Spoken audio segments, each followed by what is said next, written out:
Hey everyone, Richard from Digital Foundry here, and this is our first look at DLSS technology from Nvidia, Deep Learning Super Sampling. It's a fascinating technology that's built into the new Turing GPUs, GeForce RTX, and to discuss it with me, my friend, John Linneman. Hey Rich, I know you've been testing some serious Turing hardware over there. How's it going? Yeah, completely insane, totally nuts. And we wouldn't be able to have this discussion. He literally forced his way into it, Alex Battaglia. Hey Rich, how you doing? Not too bad. Okay, well, a lot to unpack here, as people generally tend to say these days. So where do we begin? Okay, so let's begin perhaps with the idea behind DLSS, which is that essentially the new RTX GPUs have these deep learning specific hardware called tensor cores. They're basically idle for the most part on most games at the moment because it's brand new technology. Nobody is using it. But Nvidia's come up with a way to essentially, I would say, well, what would you say, John? Reconstruction on PC? Yeah, my take on this is that DLSS is essentially the PC answer to things like checkerboard rendering. Not to say that this has anything specifically to do with that technique. Rather, they're using the tensor cores here to build an image from, Nvidia calls it a lower resolution source, basically a lower input sample count. But after pixel counting some images right after a frame change, we determined that when you're set to, say, 4K, like in the demo here, it's actually rendering 1440p pixels. And that's how they can say, naturally that it's roughly half the shading work because the base resolution is lower. And then on top of that, then DLSS is used to rebuild up to an image that looks conceivably like native 4K or in that range. So it's basically a much more advanced method for improving performance, but still providing excellent image quality in the end. And I think all three of us now have kind of looked at the various demos and sort of sampled the image quality available, but unfortunately there's not a lot of, I don't think there's any actual playable games right now with DLSS, right? No, there's no playable games, and that kind of gets in the way of us looking at it completely deeply, because I think, like you were saying, John, earlier when we were talking about it, that when you kind of can move the camera by yourself and you can find maybe areas of it where it won't maybe hold up necessarily so well, we can't exactly point those out in motion. We have to kind of work with what we have already here. Yeah, this is a difficult one because we have two demos here which are mostly on predetermined flights through a canned sequence. So, as I said at Gamescom, in theory, you don't need deep learning to infer what the missing detail is because it's going to be the same all the time. And that's the issue that we have here, is that it's very difficult to stress test it. However, when you have the combat sequence in the Final Fantasy 15 demo, that is different every time, and the quality still holds up. That's true. Yeah. I think that's absolutely right. In fact, so we have basically two main demos here, the Infiltrator and Final Fantasy 15, and it's interesting to compare them for one reason, for me at least, is the fact that the TAA implemented in each of these games is extremely different. I would say the temporal anti-aliasing in FF15 isn't the best. It does a good job cleaning up edges, but it produces kind of a blurry image with a lot of like ghosting artifacts, right? So naturally, based on what you're seeing here, I do think DLSS offers a nice upgrade in terms of overall image quality. It avoids those motion artifacts. Which is weird. That's Yeah. really weird to say. An image that is at 1440p has superior aspects of it than one that's rendered natively at 4K, essentially. Yes, you're right, but again, with FF15 specifically, I remember when I first looked at the game on consoles, like on Xbox One X, for instance, when that patch hit, I was surprised when I actually pixel counted the game and found that it was running as high as it actually is, because it doesn't look that way, and that's partially, that's just due to their implementation of it. So by stripping that away, we can say that the DLSS solution is superior, and we have some performance numbers here thanks to Richard, actually. And this is we'll touch on Infiltrator in a moment, but I think this is interesting because it kind of shows basically that when you enable DLSS at 4K, you're getting an image that is effectively I won't say identical, but it's comparable to the native 4K image with their TAA. But as you can see, the performance increase is significant. Yeah, I mean, well, from my perspective, the image quality on DLSS, I'd say it's better overall than the TAA. Which is it's staggering. There's some very specific things that are like I didn't expect at all to have happen, because usually with these reconstruction methods, they tend to fail pretty often on transparency effects, like hair or on vegetation. But every single shot in movement, especially with hair or vegetation in Final Fantasy 15, the TAA generally produces a raw or less smoothed over image where you can see the individual pixels more, kind of giving the hair a stiply, bad, honestly aliased look, which is obviously a problem with their TAA in general not being the greatest.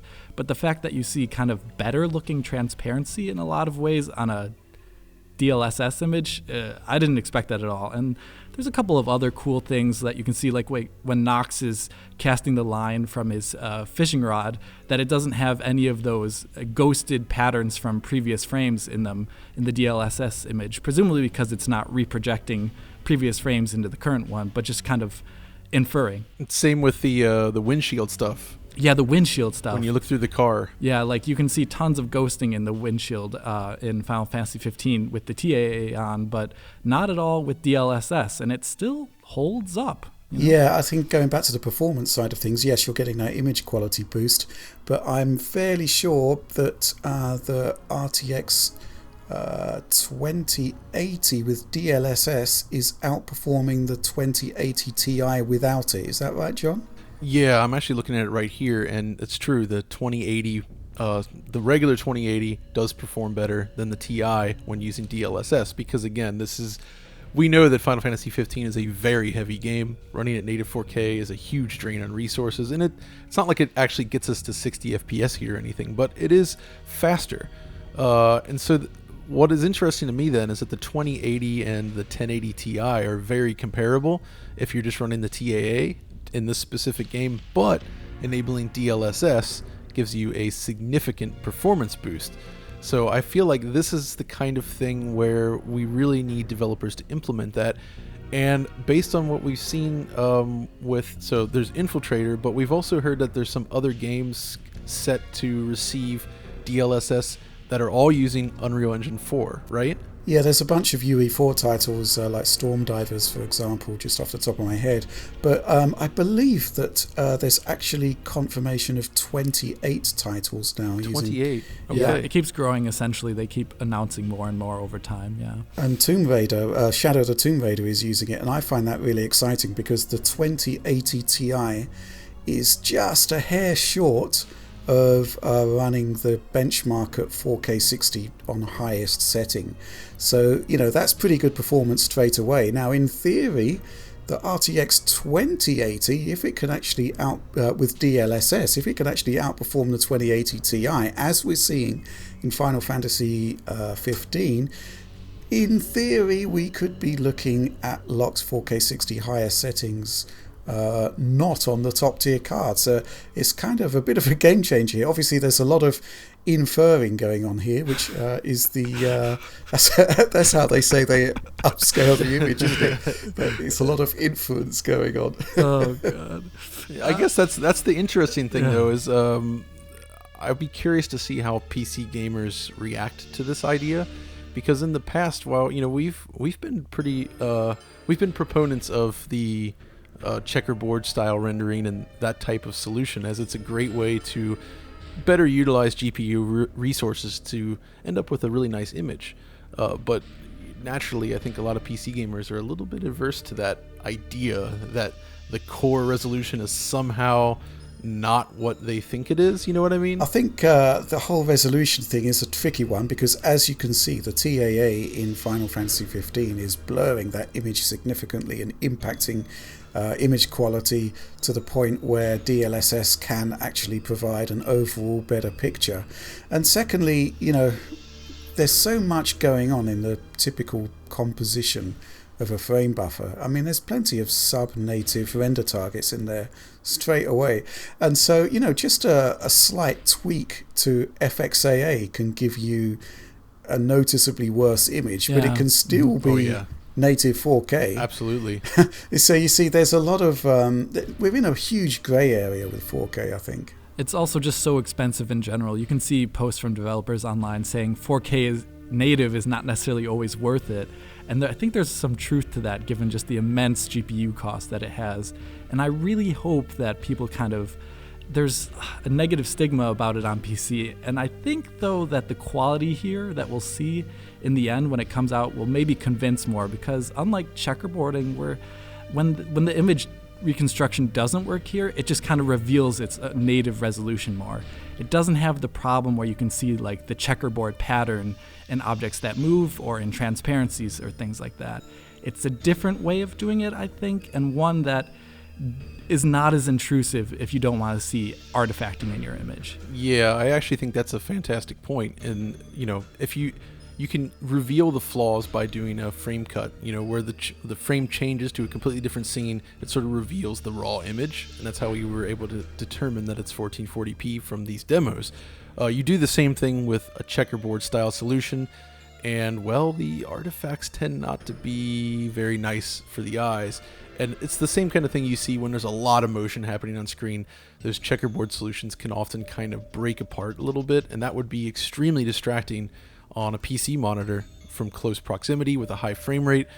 And you do not get any of that, as far as I can tell, with DLSS. Like you said, Alex, it just reveals itself to be 1440p, and even then you're not going to really catch that during normal gameplay, because that only like really occurs for a frame, basically.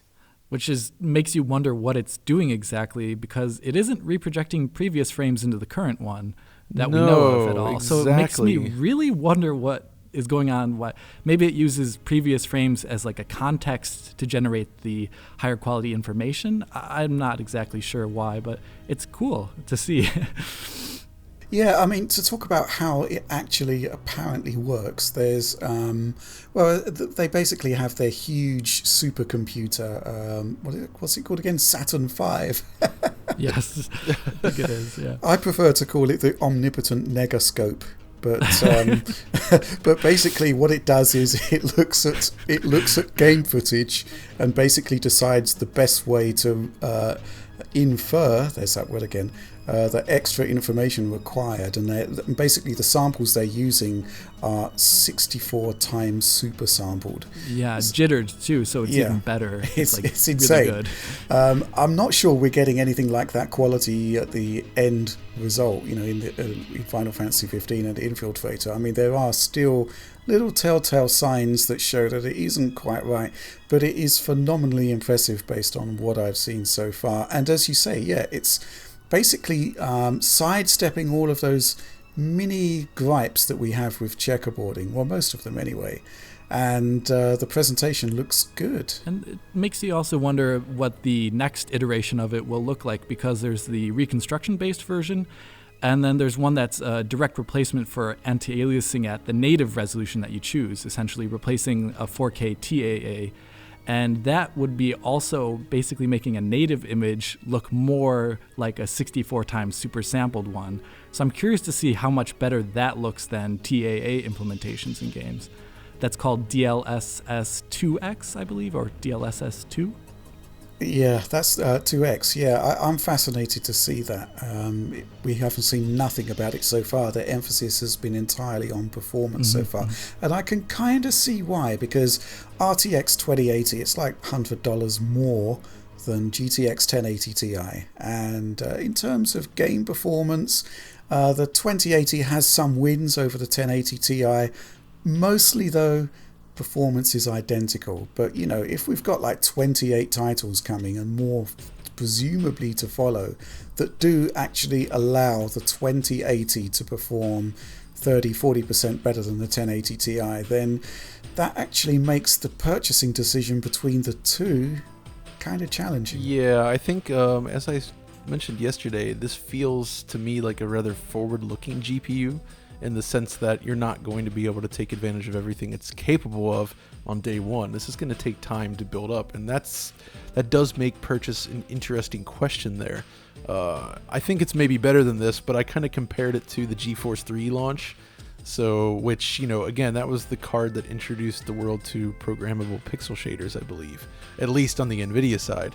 And it was a huge paradigm shift in terms of rendering, and it had huge implications for the future. And obviously, I think between this tensor core stuff with the DLSS and whatever else you can do, and the ray tracing and all that, it is a very future-looking thing. And I do think over time, the base 2080 will see more advantages, especially if developers start taking advantage of some of these changes and differences. And I think that what's key, though, is that it doesn't just seem to be GameWorks style features, right? No, these look to be kind of big changes into the way graphics are even modeled and generated on the GPU. They also recently just gave more in-depth information about their changing to the mesh shading pipeline. Yeah, exactly. And that's like a completely different understanding of the way the basically geometry is set up and generated on the GPU. And that's something that over time we'll also see, I think, kind of like the 780 to 980 difference, or 780 to 970 difference on the Nvidia side, of how performance over time kind of drifted as more compute heavy games came out. I think Turing will show its lead over Pascal kind of just over time. Okay, so let's talk about Infiltrator in a bit more depth, because I've done all the capture, I've done all of the performance testing, but I haven't had the chance to eyeball the footage, whereas you have, John. Yes, I loaded up both on my 65-inch 4K display and stood very close to the screen, sort of playing them back and forth, checking out the different comparison shots of the two running. And it is interesting because in motion, it's not a thing where I felt that I could even determine the differences. And part of that has to do with the Infiltrator demo itself, which is really heavy on post-process and motion blur and all that.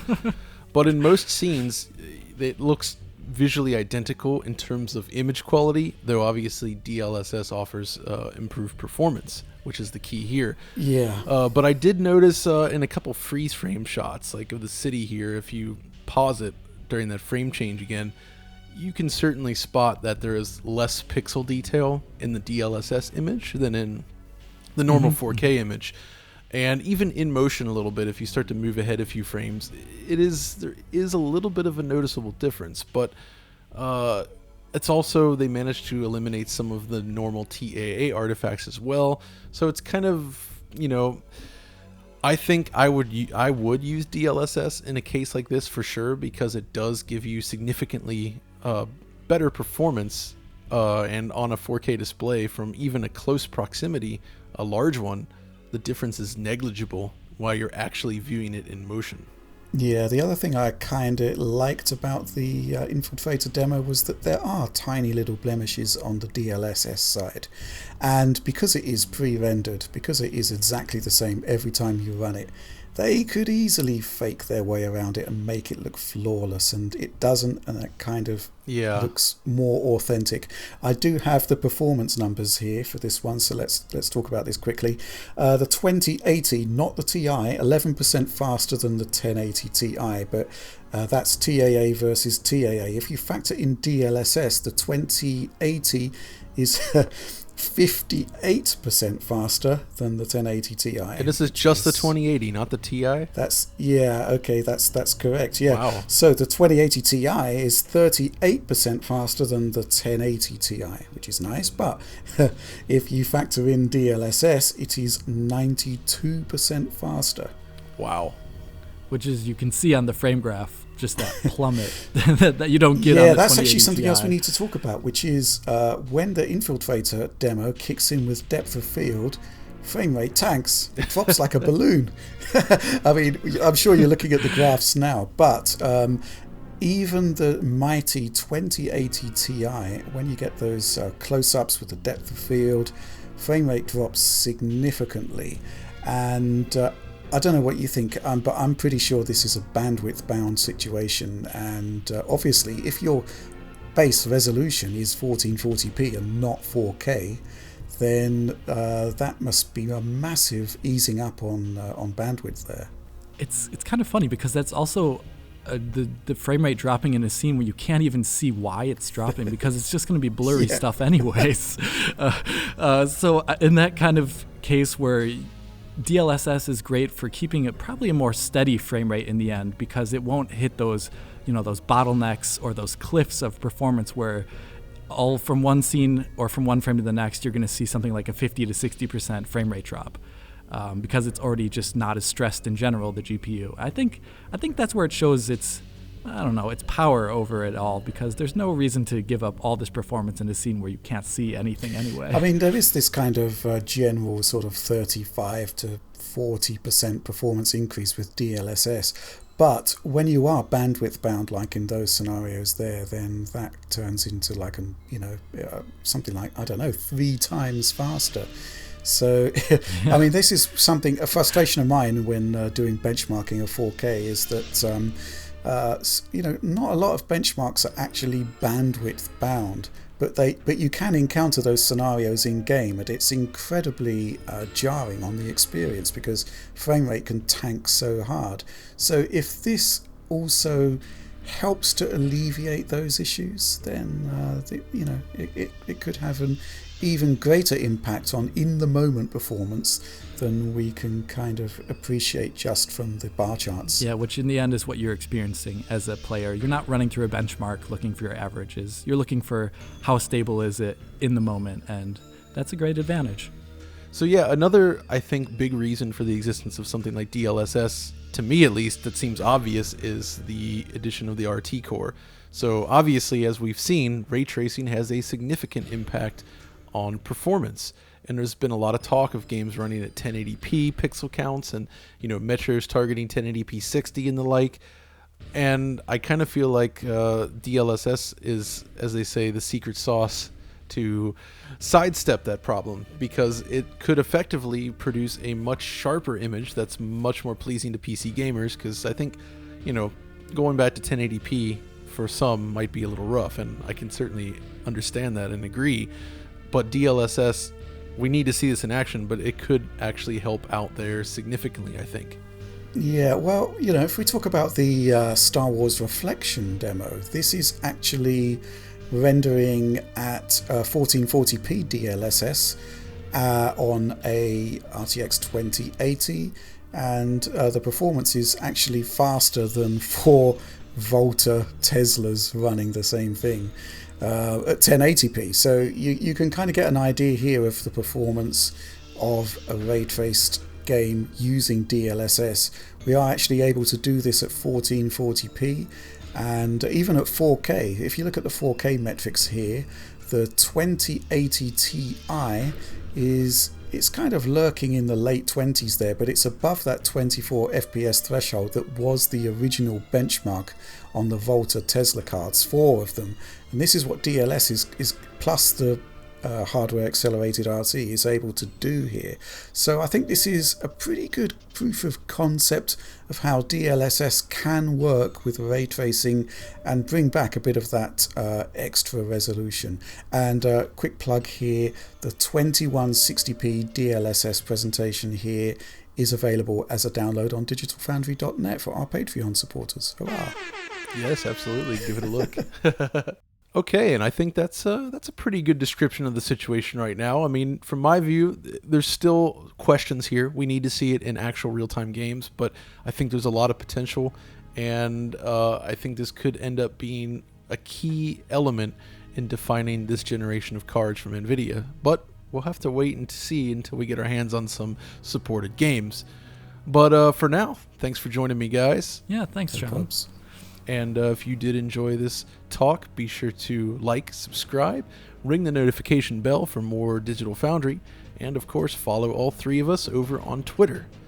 And until the next time that we go through benchmarking, this is John and Richard and Alex all signing off.